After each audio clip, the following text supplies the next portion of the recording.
Jumpa lagi saudaraku dalam Renungan Harian. Salam sehat penuh rahmat Tuhan sertamu. Untuk renungan hari ini saya memberikan judul Kapurung, yang didasarkan pada surat 1 Korintus pasal 3 ayat 10. Sesuai dengan anugerah Allah yang diberikan kepadaku, aku sebagai seorang ahli bangunan yang terampil telah meletakkan dasar, dan orang lain membangun terus di atasnya. Namun, tiap-tiap orang harus memperhatikan bagaimana ia harus membangun di atasnya. Sebab tidak ada seorang pun yang dapat meletakkan dasar lain daripada dasar yang telah diletakkan, yaitu Yesus Kristus.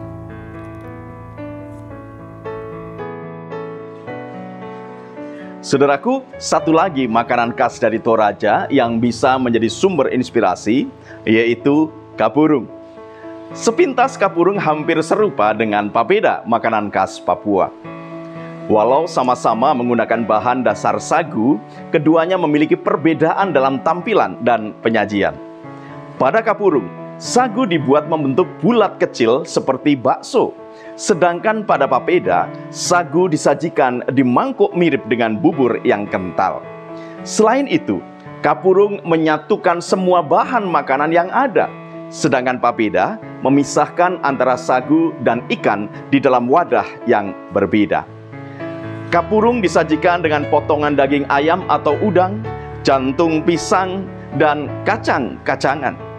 Kuah kapurung terbuat dari air rebusan ikan yang dibumbui dengan cabai, kemiri, lada, dan bawang putih. Ikan yang direbus tadi akan dipotong kecil atau disuir, kemudian dijadikan sebagai lauk.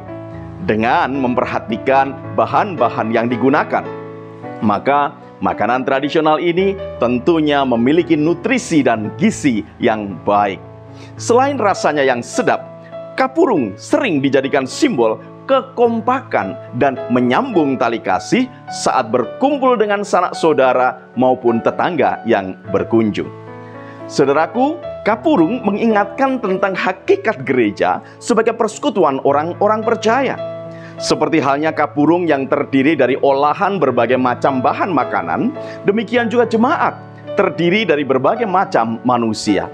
Kesatuan jemaat inilah yang menjadi perhatian khusus Rasul Paulus terkait dengan pergumulan yang terjadi di Korintus. Dalam surat 1 Korintus misalnya, Rasul Paulus menyatakan bahwa jemaat di Korintus sedang berada dalam situasi bahaya ketika di dalamnya muncul adanya kelompok-kelompok anggota jemaat yang berpusat pada pemimpin perseorangan. Masing-masing kelompok tersebut bisa berbuat semaunya sendiri. Dengan kondisi yang demikian, maka perpecahan menjadi sebuah potensi yang besar di dalam jemaat. Paulus mengingatkan bahwa yang paling penting adalah memberi tempat kepada Tuhan, Sang Kepala Gereja, yang memberikan pertumbuhan. Sedangkan dirinya, Apolos dan Kefas, hanyalah hamba-hamba Tuhan saja. Nah, dalam kaitan tersebut, Paulus menyatakan, sesuai dengan anugerah Allah yang diberikan kepadaku, aku sebagai seorang ahli bangunan yang terampil telah meletakkan dasar, dan orang lain membangun terus di atasnya. Namun, tiap-tiap orang harus memperhatikan bagaimana ia harus membangun di atasnya. Sebab, tidak ada seorang pun yang dapat meletakkan dasar lain daripada dasar yang telah diletakkan, yaitu Yesus Kristus. Nasihat Paulus ini mengingatkan kita semua bahwa hidup bergereja yang sesungguhnya adalah menata dan mengelola kehidupan dan pelayanan bersama dari tiap pribadi yang ada di dalamnya. Prinsip yang harus dikembangkan adalah prinsip stewardship atau pelayanan, bukan ownership atau kepemilikan. Dengan cara seperti itulah kita akan dapat menjadi rekan sekerja Allah di tengah dunia ini.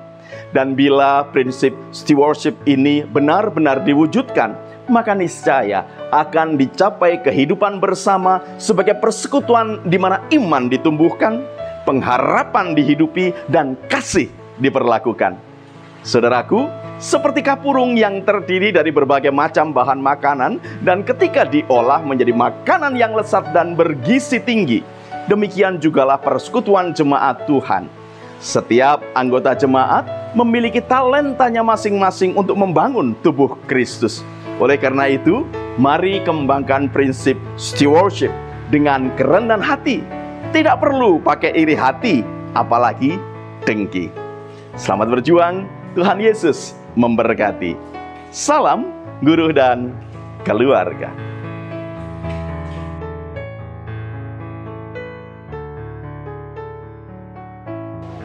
Saudaraku, mari kita berdoa.